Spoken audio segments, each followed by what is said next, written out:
Hey, everybody, guess what? We're live this afternoon.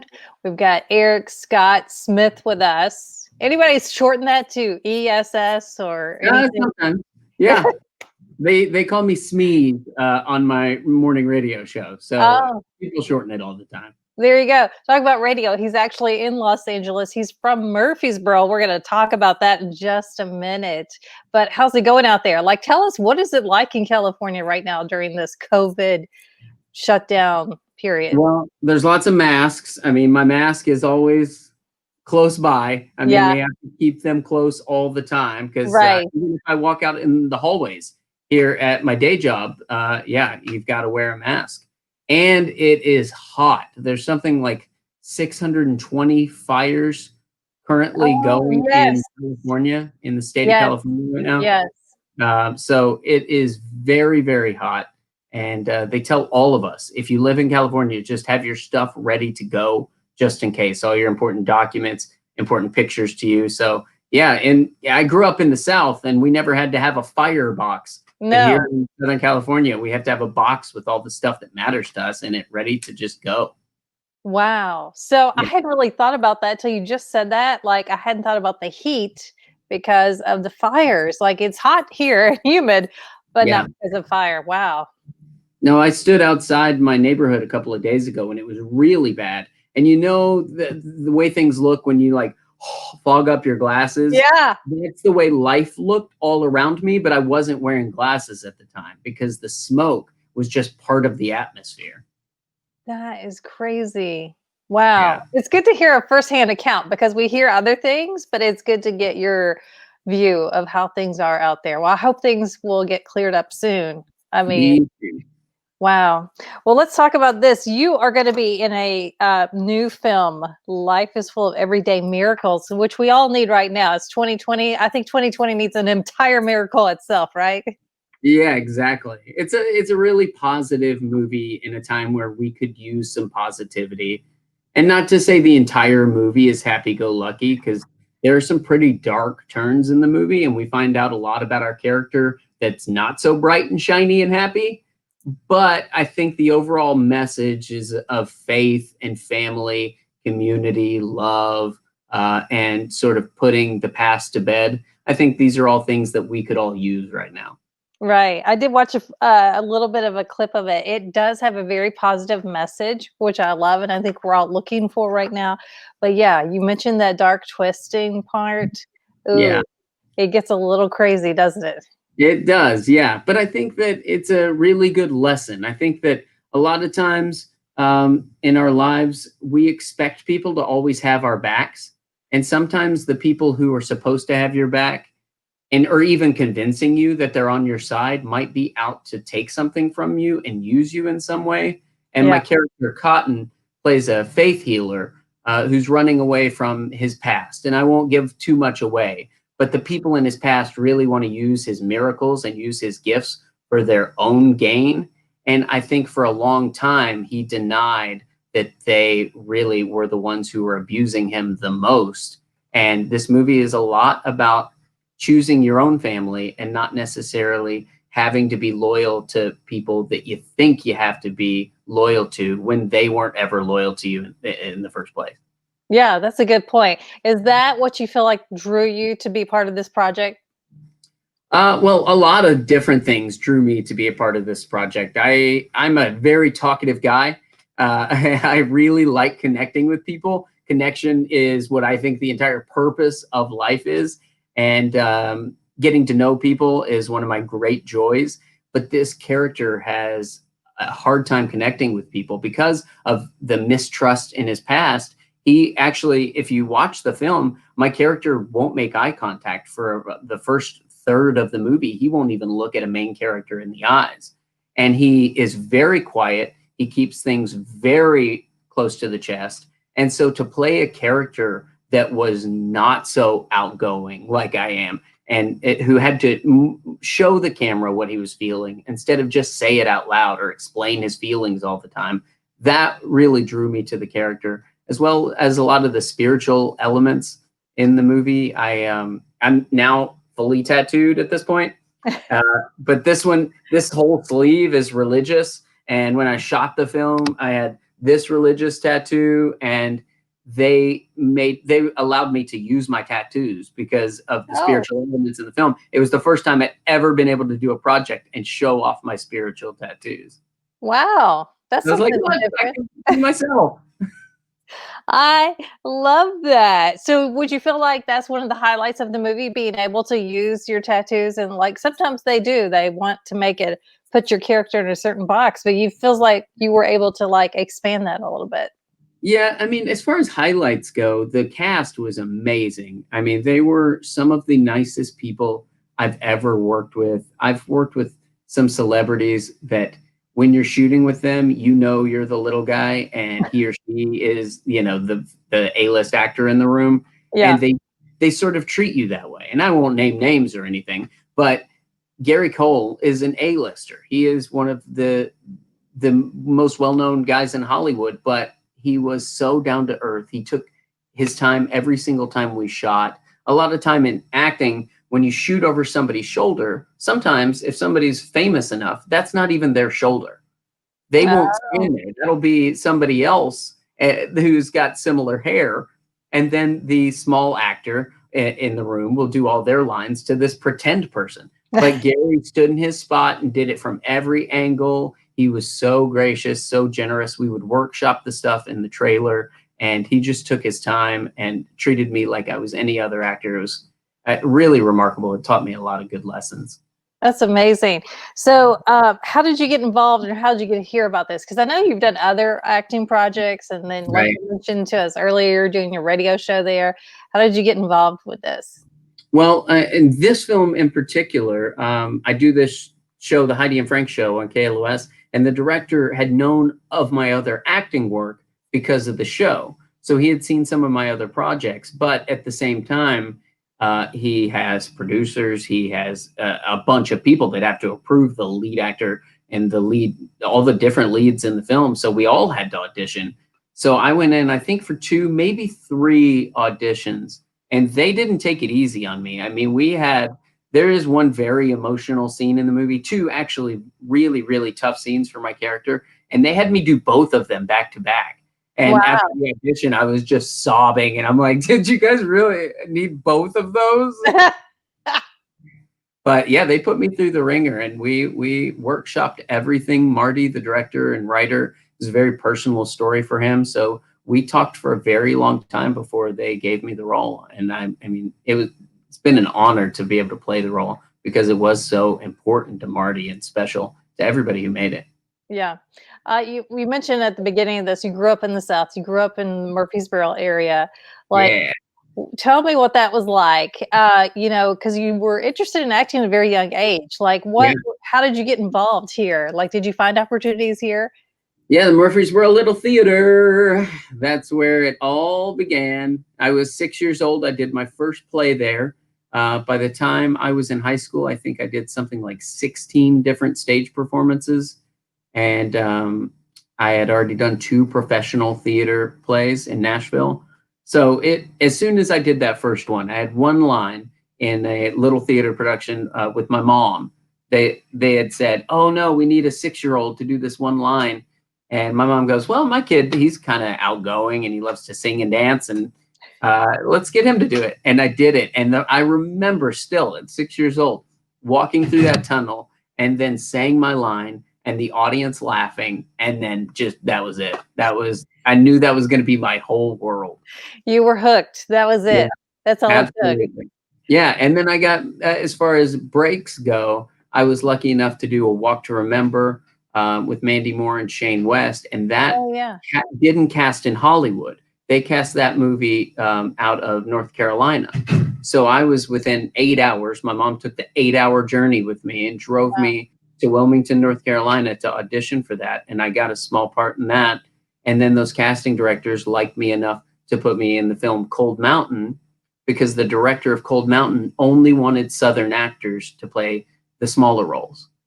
So he cast out of North Carolina as well. So I was lucky enough just to be a part of these experiences that had stayed out of Hollywood and only in the South.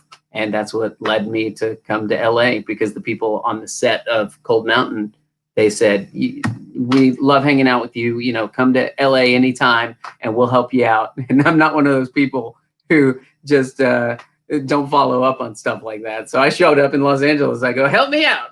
You're like, here I am. Yeah. And they did. I stayed with some pretty well-known actors for a good amount of time on their couches. Wow, what was that like, couch surfing in Los Angeles? Oh, it was quite the experience, I will say. It was a lot of culture shock when I first got here, but you know, I I love the South. I mean, it is hands down. If I could live back in Murfreesboro and do what I do, I would without a doubt. Not that I don't love the culture here. I've learned so much coming here, Right. but at the same time, it was it was jarring. There have been some Hollywood parties that I just had to leave because my southern brain couldn't take everything I saw, and I just I'm like, guys, listen, I'm just way too new at this. I can't. I don't know how to deal. I gotta go. That's so funny. You also got into music since we're here in Music City before you left us to go to LA. Tell us about that. Well, I picked up a guitar. It was interesting because as an actor, you get to express yourself, but it's always somebody else's words and somebody else's dialogue, and somebody else tells you, you know, where to go, or the director will change the way you say it and feel it and all that stuff. And it's great. You get to be a part of what I call a creative soup. You get to be an ingredient, and everybody's ingredients together get to make the soup, which is the film or the TV show or whatever it is. Right. But you can't really do that by yourself. If you think of it like that, then you're just an ingredient alone, which doesn't taste very good. So I picked up a guitar at 16 years old as a way to express myself when nobody was around, and a way to express just what I was feeling in my words, as opposed to words on a page that I picked up and read emotionally. I got to write for the first time and learn, you know, how to express myself through different chord progressions. And I took to it like a duck to water. I mean, I've now released multiple albums. I've scored TV shows, so it's been a long journey musically as well. And this movie, Everyday Miracles, actually combined both of those, which was amazing. I got to sing and play guitar in the film multiple times. We were in one of my dream Los Angeles studios. They told me, "Hey, we're going to go do the recording session," and it was at one of the studios that I had dreamed of recording my whole life. And when I walked in, I mean, huge acts have recorded there over the course since the 70s. And I got to do some of the soundtrack to this movie in that studio. So it was like a bucket list thing for me. Wow. And I heard you've got new music coming out soon. I do. It's actually old music. Okay. I'm very creatively OCD in that I have to finish a project. I must finish it. I must finish it. But if I don't, I forget about it because my brain will fixate on it. So I have to completely forget about it. And so I'm all over the place. And I had all these songs that, because I didn't finish them, just turned that part of my brain off and I forgot about them completely. And I found 63 songs that I had recorded almost completely and never ever released. Oh, So wow. I'm doing a double album of old demos, and I'm remastering them and putting them out. And they sort of show my musical journey over the course of, oh man, since 2007. Wow. Yeah. So it's going to be interesting. Oh, some of them are the worst songs you've ever heard, but I need to get them back out there. I feel like a lot of artists right now are doing COVID album release projects right now. Yeah. Would you call this your COVID album release project? Yeah, well, actually, I did that. I did a song in quarantine. It was all about 2020. It was about what's going on in the world, and my comfort food these days has been 90s pop music, but not like the good 90s pop music, like Smash Mouth and Sugar Ray. I mean, the bad 90s pop music. And so I wanted to write a song that sounded sort of like that. And I wanted to make a music video for it, but I didn't have a crew, and you can't shoot anything right now. Right. So what I did was I did the entire thing completely on my phone. I literally in real time recorded it using the camera on my phone, using Snapchat filters, So you can go watch that. It's on YouTube. It's called Do Over. It's a fun little project that I did, and you can I watch think me I make the saw video.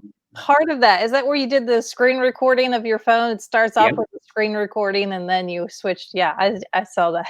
and that's all in real time. And my daughter is in the music video, and my wife is the one holding the camera half the time. Okay. And she was sitting there with a clipboard going, okay, now switch to Snapchat. All right, put your glasses on. All right, sit down and play guitar with her. So it was a lot of fun. It was a fun family project to do on a Sunday. So do you guys all work well together as a family? Sometimes that doesn't work out so well. Well, we are in pretty much lockdown here in California. So if you do not get along with your family, then I feel bad for you because you kind of have to right now. Yeah, So we are in close proximity all the time. except for when you come into work, right? Yeah, which is kind of my saving grace. I drive really slow. You drive really slow. Yeah.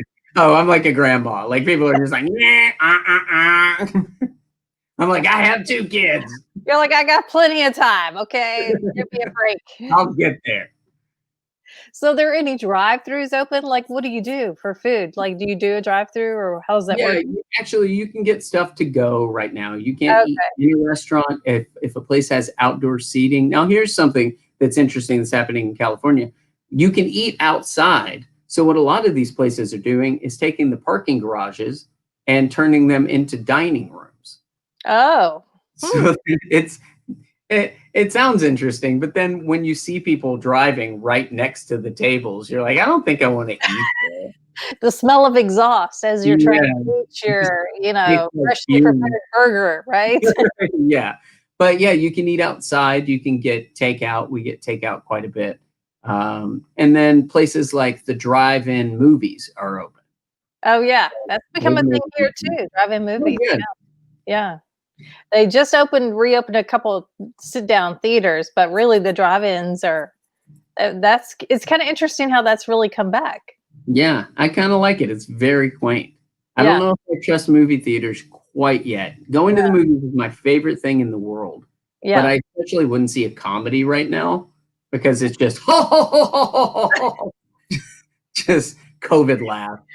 True. Unless they're wearing a mask, but I haven't heard yet. I'm not sure if that's the case, if you have to wear a mask while you're sitting at the movie, but I don't know, yeah. Hope not. Not good, not good. You said you miss living in the South. What is the one thing you miss about, Tennessee? Like hot chicken? Can you get hot chicken out there in LA? You can, but for me, it's family.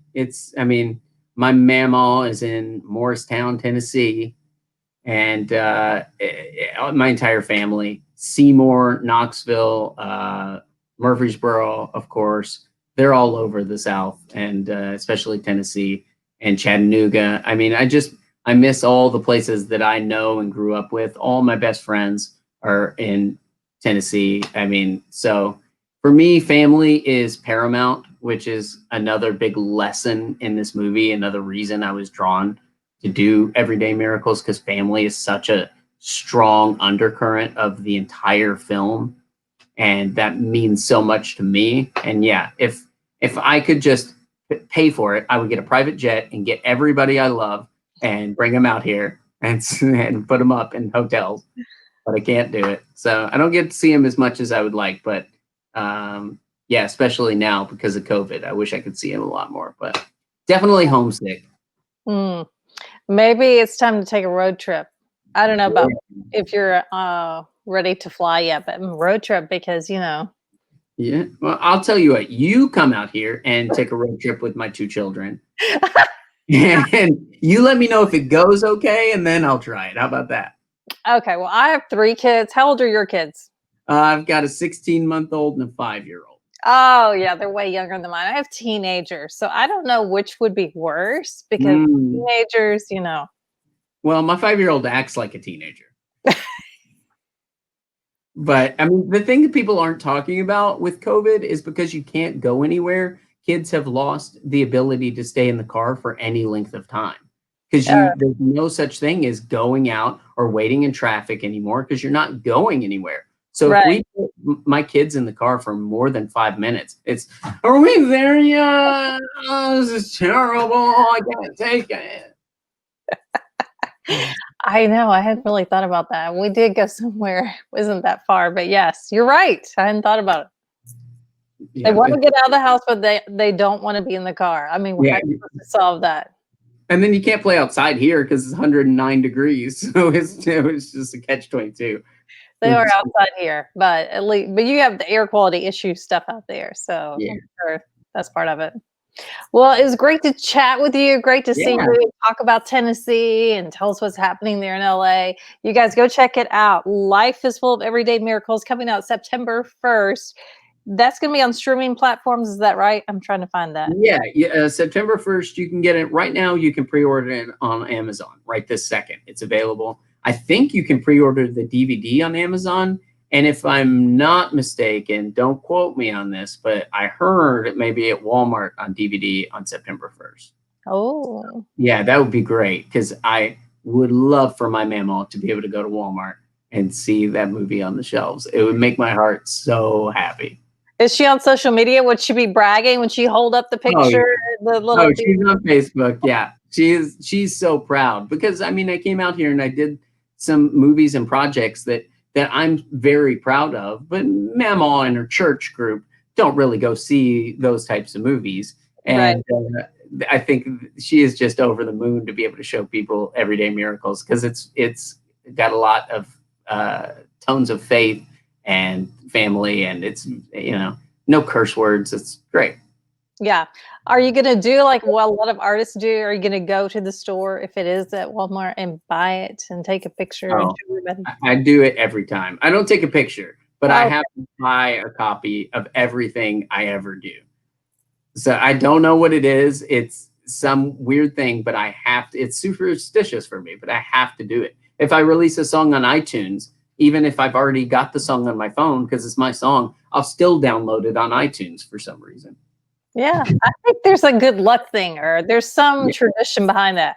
We need to find out how that got started, but I think it's kinda cool. yeah. I've already pre-ordered it on Amazon Prime. So There you go. All right. yeah. Well, thanks again. You guys go check it out. That's coming up next week, September 1st. Can you believe it? I'm so excited. All right. Thanks again. We'll see you soon. Thank you. Bye, everybody.